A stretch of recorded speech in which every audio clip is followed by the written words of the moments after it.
That's dope.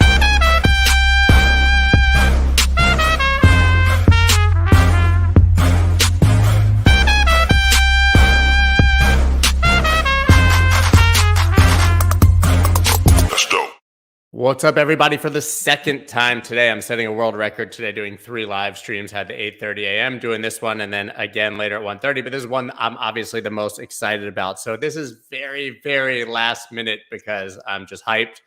And Star Atlas, obviously, you've all heard about it. You've all heard about the buzz. You've all seen the crazy buzz around crypto gaming. Frankly, we all saw what AXS and Axie Infinity have pulled. And so, you know, I have my team looking into this, obviously something that I wanted more information about. I've been talking to the Star Atlas team, and I said to Michael, listen, dude, I want to ask you a bunch of questions. And then we decided, well, why don't we just do it so that everybody can hear the answers and we don't have to just do it ourselves and repeat it.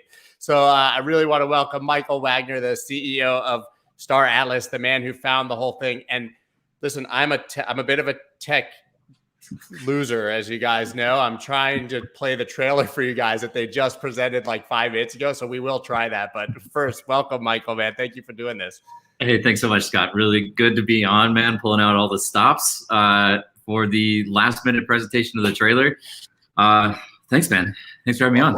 Well, I just watched it for the first time, so I'm going to try to do it here. Hopefully, you guys will be able to hear the sound. This is the first time. Last time I tried this, everybody looked at me crazy because we saw the video and had no sound, but this should work.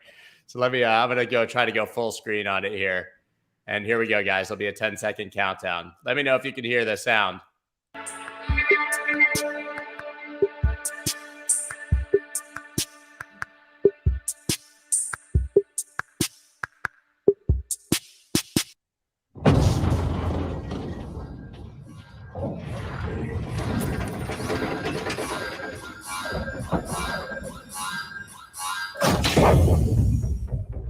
Legend has it that somewhere on the other side of space is a diamond the size of a planet. And everyone is out to find it. So I guess it all comes down to one thing. Who'll find it first?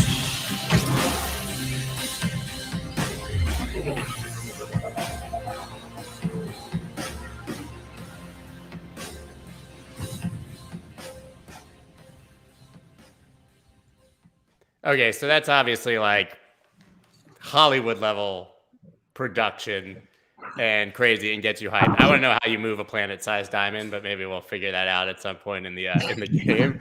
All right, so first let's start from right here. What inspired this entire thing? What are we looking at here? Where are we at in the process? Just give me the very quick and dirty, the background and what to expect. Yeah, I mean, I can tell you where we're at in the business cycle, which is just pulling all-nighters right now. So, you know, we were running late nights and early mornings, obviously, here with you. But, you know, every time I've seen that video, and I've watched it at least 100 times, I still get the chills at the end. So Star Atlas was conceptualized back in mid-2020. So just, you know, quick background, I've been in this space since 2013, have launched multiple companies, come from a traditional finance background, but some of the people and partners I made along this journey over the last 9 years include Jacob and Danny Floyd. Now, Danny Floyd is our chief product officer, you know, largely responsible for product and game design. Jacob's our chief technology officer. I'm co-founder, CEO, and Pablo Quiroga is our chief revenue officer. But yeah, you know, back in 2020, we were really just analyzing what was going on, not only across DeFi and across NFTs, but also kind of the advent of what people are calling GameFi today.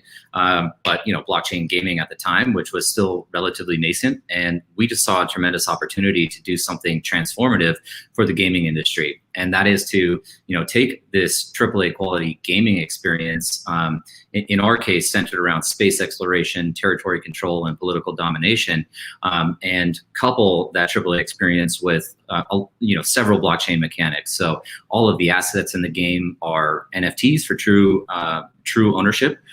For all of the players, we have 2 crypto native tokens, one as a transactional currency, that's Atlas, as well as a governance token, which is Star Atlas DAO, or the Paulus token, and then also DeFi enabling players to participate in liquidity pools and AMMs, in yield farming and lending pools with those assets that are otherwise undeployed. And so the bigger vision here, though, is kind of the transition and the move into the metaverse.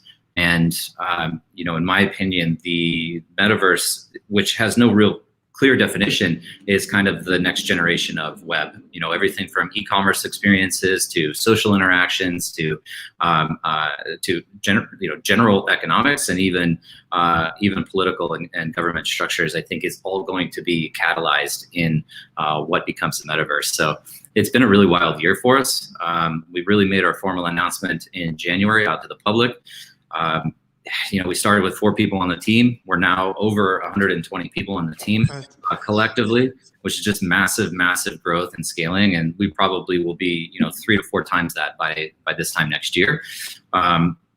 Launched a major digital art campaign that was rebirth genesis of a metaverse, and that was on our own Serum integrated NFT marketplace on play.staratlas.com, and many other announcements, partnerships such as the Animoca brands partnership that we just announced late last week. And where we're at right now is rolling right into the next major evolution of Star Atlas, which includes our token generation event going on now, but more importantly, the galactic asset offering, where players will be able to purchase all of their ships and crew members and land, and start to deploy those in a mini game structure that we're rolling out, which is an in-browser experience. And what's important to clarify here is we're really building out 2 concurrent products.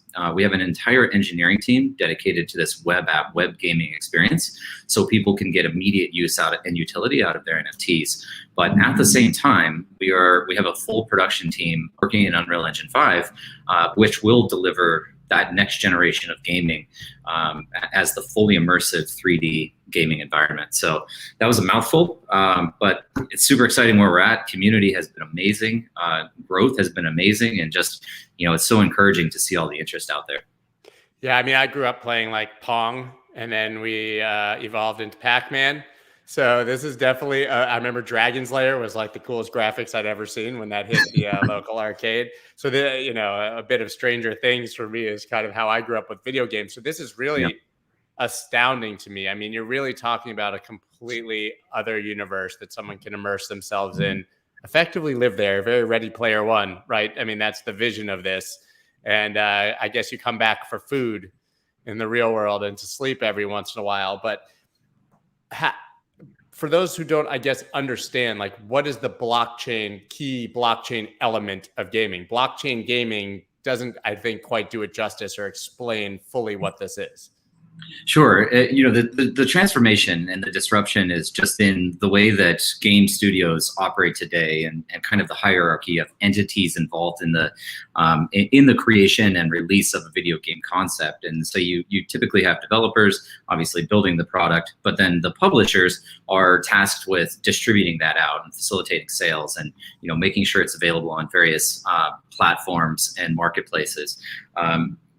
What blockchain accomplishes for us, though, is drastically changes the model from one that is really transaction-based and almost extraction-based, wherein players are paying hard money to get into a game, and the value that they get in return is escapism and entertainment value, right? So they can take their mind to a different place for a period of time and kind of forget about the real world.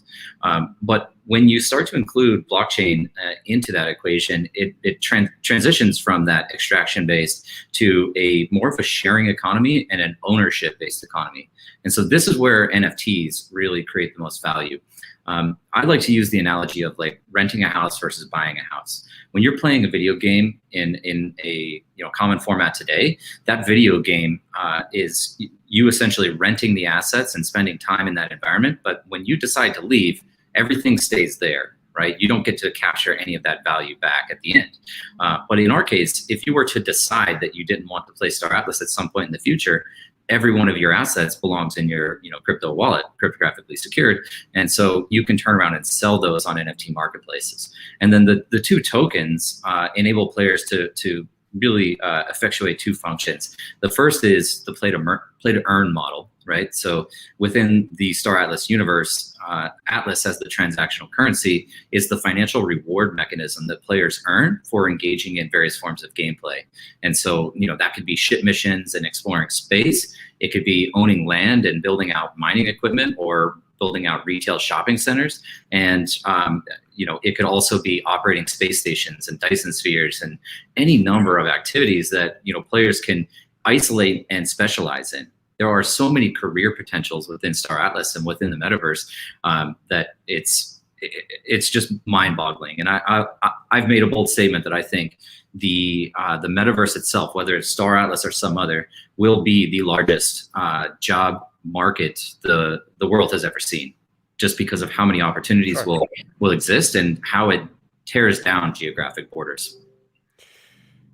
Yeah, I mean, incredible. I actually did a recent podcast with Raul Paul, and he believed as well that the metaverse was the future and that we were going to be seeing it. People were talking about 50, 60 years, and he was like, no, 5 or 6 years. With the velocity of technology that, a lot of people will effectively be living a second life in the metaverse. So listen, my audience, a lot of them are investors and traders, of course, right? And I'm sure we have a lot of gamer crossover, but I think obviously what's really interesting to a lot of people is that, like you said, there's a job economy here. You can make real money. Like a teenager can make life-changing money playing this game, correct? And how does that work? Yeah, 100%. And so the opportunity set maybe starts with the video game concept that we're releasing and our gameplay mechanics. So, as I said, if you're flying around in a spaceship, you can go complete missions and rescue people, or go on defense and counterattack people that are attacking land or something that you own.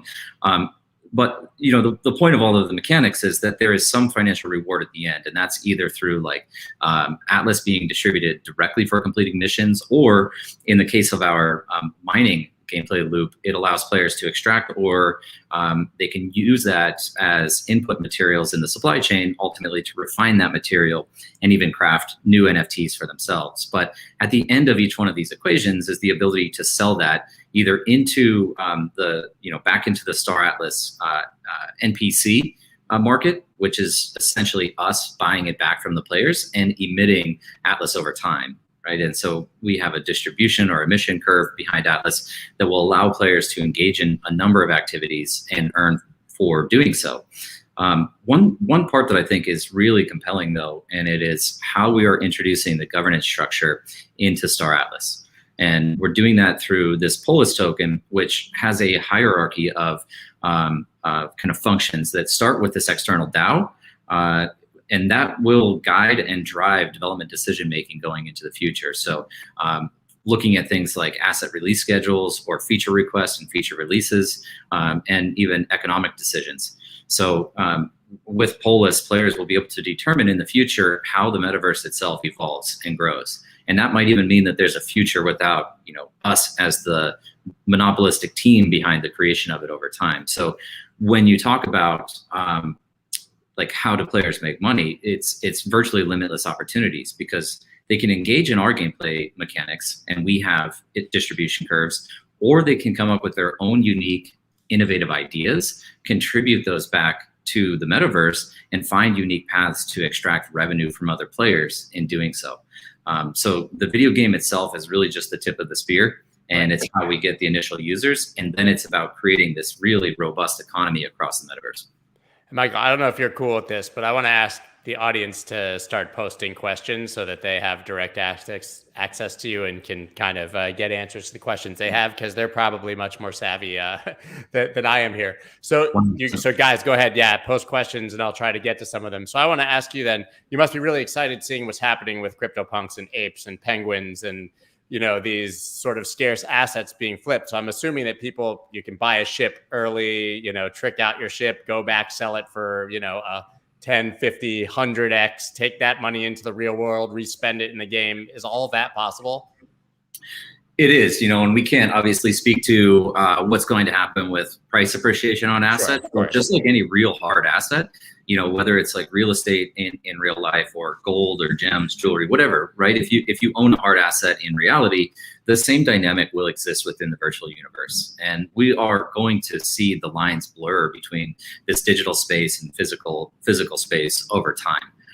And just quickly on that, to your earlier point about having to stop playing to get food, it's very realistic that in the future you can, your experience will be ordering food through the game UI while you're playing and having that food delivered to you via DoorDash, right?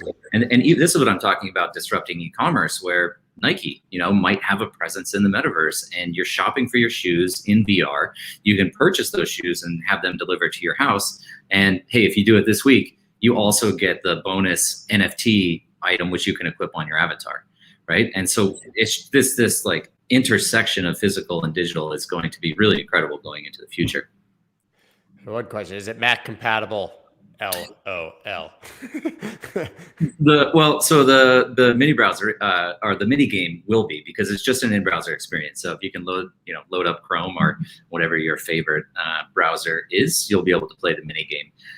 We don't have any specifications on the Unreal Engine version of the game yet. Still very early in development on that side, and realistically, this is at least a 5 to 7 year development cycle. Sure. But we are releasing iteratively, so modules will be coming out regularly, which is also part of the motivation for launching this mini game in browser to start. We want an experience that players can engage in and earn from right away. Right? And so that means that through this iterative process, we'll just continue to expand the universe over time.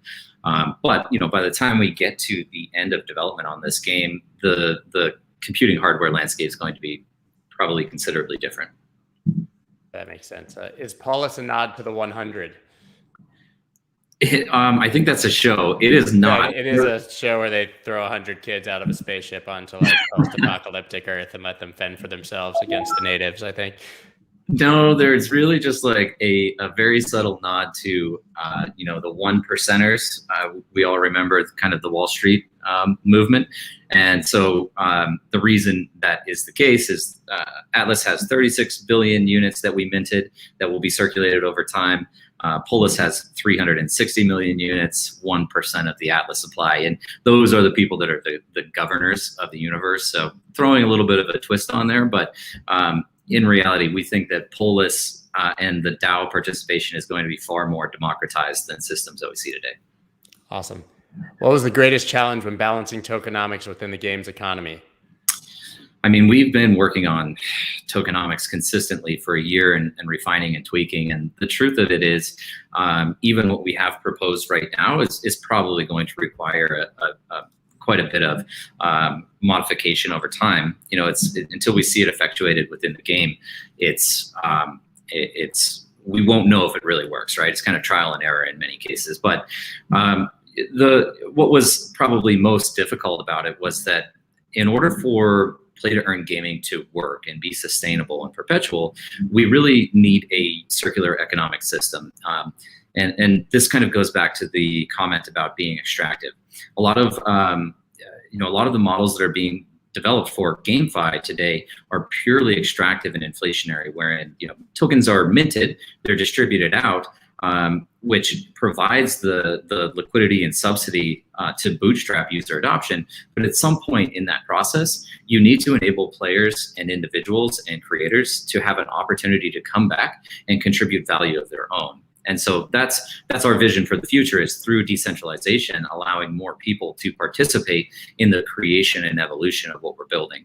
And in doing so, that means we have so many more people from all over the world that are actually helping us build this product and create what it's going to become. And they get their piece of it as well, because they're contributing that content.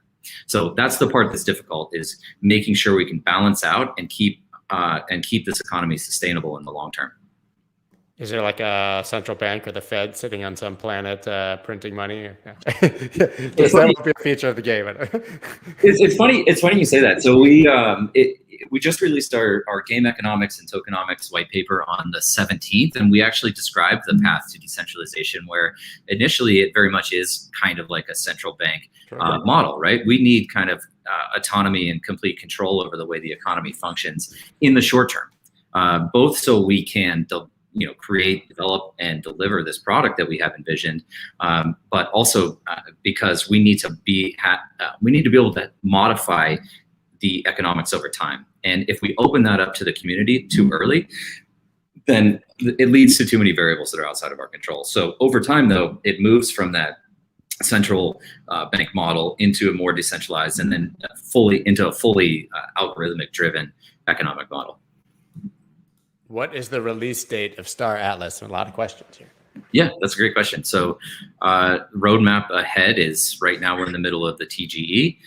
We're executing that across FTX for an IEO, Radium for a satellite launch pad, as well as Apollo X for satellite launch pad. But the Galactic Asset offering is going to kick off early September. There's also a mini game registration process that will kick off early September, and through that process you'll be able to see your user profile, of course all of your assets and inventory. You'll be able to select a faction. Now across Star Atlas, there's 3 factions, essentially humans, aliens, and advanced android race. And depending on where you fall, that then becomes your cohort that you're battling against the other 2 factions, right? Or maybe in some cases teaming up with other factions. But and leaderboards. And we also have a unique twist on a naming service that will allow players to actually own their handles in game. Kind of like a YAT model, right? So that's coming up September, and then we start rolling out features either late September or early October that include ship missions. So the mini game is going to be enhanced and iterated on through the rest of the year. Really hesitate to throw out any dates, but there is some chance that we have an Unreal Engine experience available for players, interactive experience for players by the end of the year or early next year. And then a next major release for us on the 3D production is Q3 of next year. Sick. What coding did you use and what engine is it powered by? I'm not the best guy to answer that question. What I will tell you is that we are developing on Solana. We selected Solana quite early in our decision-making process. This was back in August of last year. There were a number of reasons for that, but the tech itself is just extremely scalable. And one of the other core attributes is that state changes are sub-second finality, which just means that the state change itself, the updates to the chain take less than a second. It's actually 400 milliseconds. Now, what that corresponds to, if you're a gamer, is latency or lag. And so we needed to ensure that we would have a network that would be capable of onboarding not just hundreds of thousands or millions, but hundreds of millions to potentially billions of users.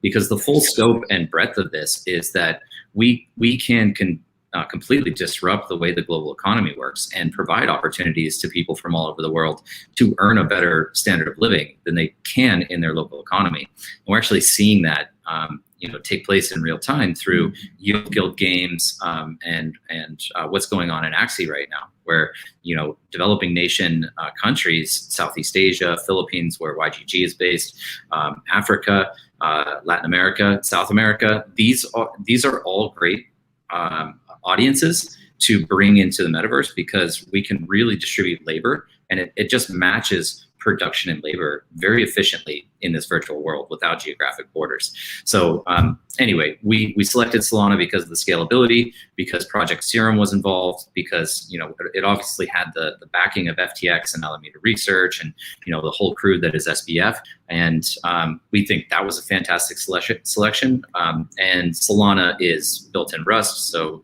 kind of the derivative of C++, and that's kind of the extent of my engineering knowledge on the actual development. Yeah, I mean, SBF and FTX are certainly buying up everything. I joked I'm going to sell them the naming rights to my house, but maybe I'll sell them the naming rights to my future grandchildren or something like that. I think it's up for bidding. Can you play this game as an individual, or do you really need to depend on other people to move up in the game? Yeah, I would say it's you can certainly play by yourself, and we're taking an approach where it's very much inclusive. So starting assets, the smallest assets in the game will start in the $5 to $20 range, and that means you're purchasing a ship or purchasing a land claim or equipment to place on those underlying assets.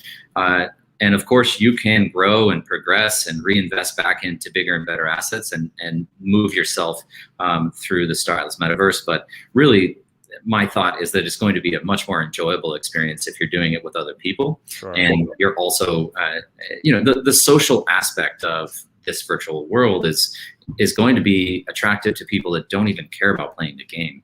Right? You might just enter to hang out in 3D space that looks really cool, right? So yes, you can do it alone, but one caveat is we also have this kind of security threat level system in the game between a neutral, medium risk, and high risk. I won't get into all of the specifics, but when you get out into the high risk zone, this is like hardcore mode on video games. And so you actually sign over all of your assets via smart contract to kind of a custody account, an escrow account. And if you die in battle out there, your NFTs get burned and destroyed off chain. And the winners of that engagement get to actually capture or salvage some of the items from your ship. So it's very, very high stakes, but all of the best and rarest loot will live out in these high risk zones. So be careful if you're roaming out there alone, because I do fully anticipate bands of pirates looking for guys that are all by themselves. This is a really interesting question. Are you guys ready for the bots? Other NFT games are dying, having some bad time because of that. We get that question a lot.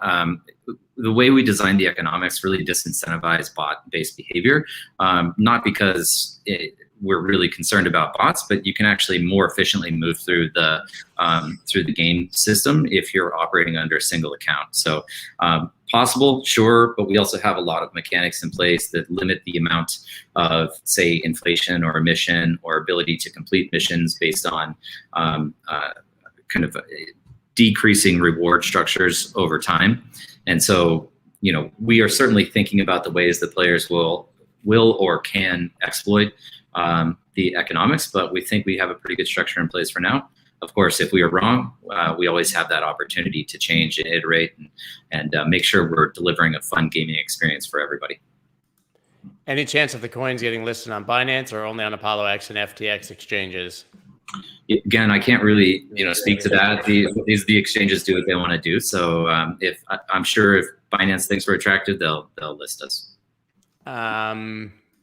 Your in-game shopping ordering example, will that commerce model be open for users to set up or only for large partnerships? I'm assuming that's... It's for everybody, right? So, I mean, again, kind of looking at combining this with the social aspect, it's entirely possible that somebody purchases land on a central space station with the sole intent of being a merchant there, not even flying a spaceship, not participating in any of the other gameplay. Another example I give frequently is, say you're a curator of NFT digital art. Well, you would have the potential to purchase a shop, set up an art gallery, host your own NFTs in that art gallery, and then sell that directly, through the Stylus metaverse. And all of that happens on chain naturally. So it's all seamlessly integrated. And things like this, and concerts and performances and music festivals, those are all experiences and activities that other people can create in the game. And we even have facilities or habitations that are dedicated exclusively to these social type experiences. And once again, everything that a person is bringing into the metaverse gives them some ability to monetize it. So if you set up a conference hall or a concert hall and you bring in a DJ to perform there and you charge a ticket fee at the door, that's revenue that goes direct to you as a player, direct into your Solana wallet. This blows my mind. It's so crazy to me. I mean, I just, it's unbelievable, all these things that you could potentially do here. Is there a customer service for the marketplace? I mean, we have a lot of community managers that are very active in Telegram, on Twitter, and in our Discord. I would say if you have questions, Discord's one of the best places to be right now. It's just discord.gg/staratlas. We have over 20,000 people in our Discord right now, most of the community support. But what's really great about that community is all of the members and the players are very proactive in responding to other questions from new people. And so you'll probably get a faster response than just relying on us as a team, because this is just exploding so quickly. But the other thing that's happening there, and has been happening since February, is guild formation. So if you're looking for a clan or if you're looking for a team of players to join, there are at least 20 guilds that have kind of their banners advertised in our guild recruiting section. So definitely check that out. Someone said, "Who's down to make a Wolf of All Universes gang and just attack noobs?" I'm down. If you don't have a gang, I'm sorry, we're coming for you. It will happen. It will happen, you know. And so, you know, again, I didn't really finish the thought on how the DAOs work. There is the external DAO, but then within the game, we have these faction DAOs, which kind of controls the larger regions of space. Players can be elected to these governance positions and make major economic decisions within the game. We have regional DAOs, which will be like local clusters or local solar systems or even local planets, where you can define kind of laws, rules, tax strategy, and how you deploy treasury assets into that local area, and then all the way down to our guild system, which we call decentralized autonomous corporations. A little nod to EVE Online for that one. Their kind of structure is through corporations as well, but we're doing it in a decentralized format. But even guild treasuries will be managed in a DAO fashion. And so all of the members and participants through the staking of Paulus will be able to make economic decisions for their guild, including things like, do we go out and take over more land? Do we go on a raid? You know, how do we distribute resources across all of the assets that the guild owns, and things of this nature? Cool. I'm curious, my own question. Obviously, there's multiple metaverses being built. Is there a future where they could all potentially be interoperable? I think that's really the bigger picture, is that they should be, right? At least our goal is not to continue on with the model of walled gardens and kind of preventing access or exclusive access. So will there be a winner take all in the metaverse? I don't know. You know, we're not exactly striving for that. What we're striving for is to provide people around the world with the best tool set to create value for themselves and kind of redistribute that production capacity of global labor into this digital environment. Perfect. I don't know, by the way, how much time we have, because I only you slotted me 20 minutes and I've now pushed that past 30. But if you have a few more minutes, we have a couple more questions. Totally up to you. No, I love it. Shoot, let's awesome. bring it on. Cool. Yeah. Can I do more than one profession at a time? Yeah, you can. It's a skill tree based system. So you don't actually have to select a profession. It levels up over time just based on your actions in the game. So, you know, if you're focused on crafting items, then your crafting is going to increase over time. If you're focused on data running, then that skill tree will level up over time. So it can become very specialization based, or you can just broadly broadly focus on all of the different careers that you're interested in. So I do think, though, that the most efficient teams will be specialization based. Will the mini game be play to earn? It will, and that was what was very important to us. Is, you know, as soon as we launch late September, early October with a ship mission model, you'll be able to go out and execute missions. And as I said, that means you can either earn Atlas directly, you can collect NFTs, you can collect crew members, you can collect ore materials. I mean, there's a full array of different assets that we can deliver, or rewards we can deliver for completing ship missions. But the simple answer is yes. Yes, we wanted that to come out immediately. So there's a follow-up actually from someone else, but you kind of explained this. Can you go into more depth on how people level up in the game? Example, skill trees. You just talked about it a little, but I guess in more detail. Yeah, the system that we have is, you know, virtually everything in the game, even your character and avatar, have a leveling system behind it. But for ships and for land assets, it's a tier system from tier 1 to tier 5. Tier 5 being the most powerful. And, you know, the natural progression is that as you get more powerful in your assets, you're able to extract more revenue out of the game. Now, you can either accomplish with ships and with land, you're not really leveling those items up, though you can improve efficiency over time. But what we anticipate a lot of players to do is to take their earnings, or at least a portion of their earnings, and reinvest that back into their existing assets and level those up, right? So you might start at a tier 1, but once you make enough money, you can level that up to tier 2, and so on and so forth. Where we see the more traditional skill trees and leveling system is with the avatar or with the crew members themselves. And Danny's designed a really elaborate structure where it goes so deep as to say that if you have a crew card or multiple crew cards, which will kind of outfit your ship with crew members, if they went to the same university based on the background and lore, you're going to get some efficiency because they, essentially alumni of the same space academy, if you will.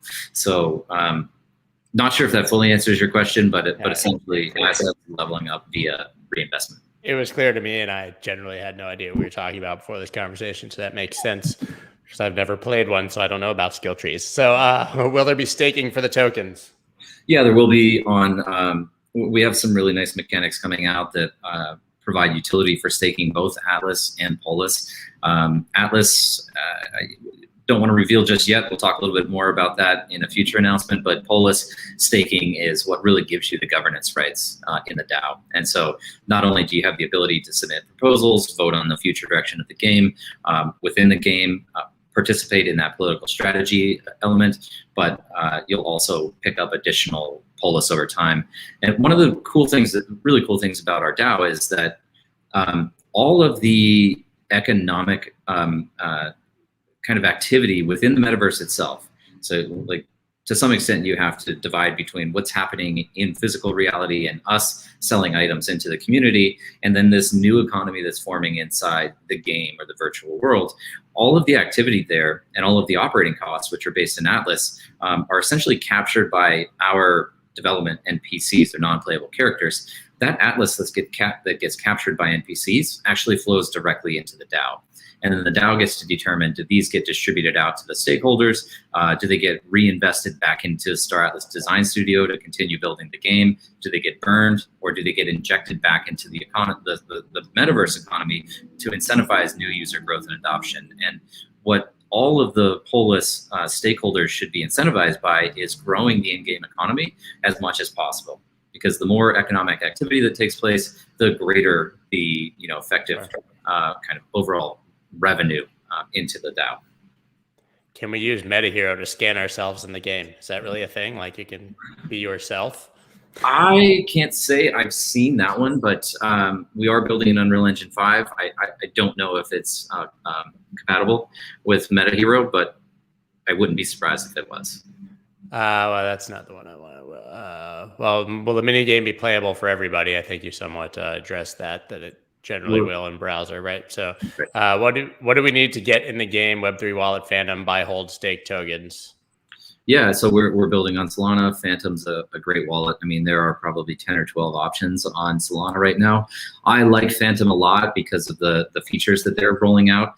They have great support for NFTs, by the way. So if you own any of our meta posters, or if you own any of our game assets, those are all viewable in a separate tab on Phantom. So really nice to look at that. But you don't need to own the tokens. The only thing you'll really need is at least a ship or a land asset to get into the game. But once again, what I would point out is that because we are focused on an ownership model, you can't really think of these as expenses to get in. You can think of them as kind of purchasing a stake of Star Atlas. And then if you're ever done or you don't like it, it's not fun for you, you can turn around and resell that later into the decentralized marketplace. Will there be any tips, tricks, strategies available to read before playing the game, or is it only experience-based learning?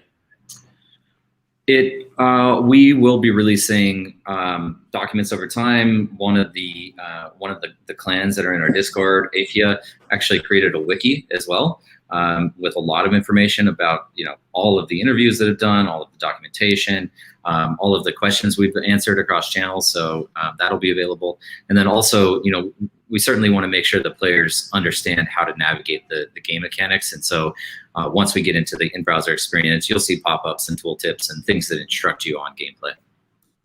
How big is the crew of developers? Yeah, well, so as I said, we started at 4 people in December, and we're at about 120 right now. The other big part of the rollout today is we have a brand new website. So go take a look, staratlas.com. It's also a really immersive experience, but it's linked right down below as well. Just so everyone knows, all the links you need are linked right down below in the description. Perfect. Yeah, and you'll see a list of our most recent list of our full team. So on the development side, it is difficult to recruit talent right now. The human resources are relatively scarce. But what we've done is consulted and contracted with some third-party AAA studios so that we can expedite development in UE5. And over time, we'll transition that more into in-house and less of third-party. But we just want to make sure we get this product and keep this product moving forward. This dude wants to know he's ready to wreck noobs. Me too. Are there any bonuses intended for those holding current meta posters? I love this question. So for those that aren't aware of the Rebirth campaign, it was a 14-week campaign. The digital art was created in-house. It was enhanced with augmented reality and coupled with mainstream musical talent like Blondish and Bassjackers and Ricky Desktop. And we had Deadmau5 on the final poster for the audio soundscapes behind it. And that unveiled lore and background of the game over time. But also with that was a progressive tier system where you get in-game item drops. Now, for given what time it is right now, we just completed the snapshot. It was at 8 a.m. Pacific time, so 45 minutes ago, we completed the snapshot. That determined not only how many in-game asset bonuses you receive, which are like ships and land and space stations, custom skins, emotes, all of these exclusives that were dedicated just to Rebirth, but we took that a step further and enabled access to the TGE through the IDEO launchpads if you are holding these posters through our own unique ticketing system. So what's really cool about utility-driven assets and about what we're doing at Star Atlas is your digital art collectible has alternative value and other intrinsic value outside of the collectible nature of it, because at some point in the future, we can very easily run a new campaign, and we intend to do this, run a new campaign that gives some incentive or reward to poster holders. So we don't know what that next campaign will be, but we know that maybe when we do a launch in 6 months related to UE5, that we give some type of priority access or privileged access or VIP access to people if they're holding posters. Perfect. Well, they keep coming in. I know we're sort of running out of time here. Are there any parting thoughts, things you'd like to tell people that I didn't ask about, and also, of course, where can everybody get involved and how can they get involved? Yeah. So, again, the big thank you again for having me on. This is awesome. Fantastic, kind of rapid fire round. But big thing that we want people to see today is staratlas.com, the new website. Rewatch that cinematic teaser trailer. There's a lot in there that you can actually pull from what the game is going to be in the future. It is very forward-looking and kind of visionary of what we want to develop. But join us on social media channels and just get involved in the conversation. I don't really have anything else to add. A lot of big stuff coming up. We talked about that roadmap, but yeah, join the community, get involved in the discussion. We love your feedback, and we listen to everybody and we iterate on what we're building based on that feedback. So all of the social media links are on our website, and yeah, hope to see you in the metaverse. Yeah, I kind of want to, now I closed it, but I kind of want to play the trailer again to take this out if we can. So give me 2 seconds because I had closed it. But I think if some people came on late and probably missed it, so I think that would be a sick way for us to end. Dude, thank you so much for doing this. Really appreciate it. I am going to try to take us out with this thing. Let's see what we can do. We're going to get an ad here, of course. So that should end soon, hopefully. This is using. All right, here we go.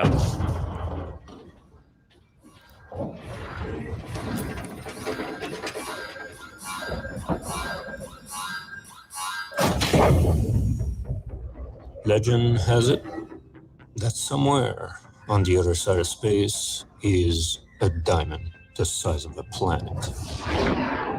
And everyone is out to find it. So I guess it all comes down to one thing. Who'll find it first?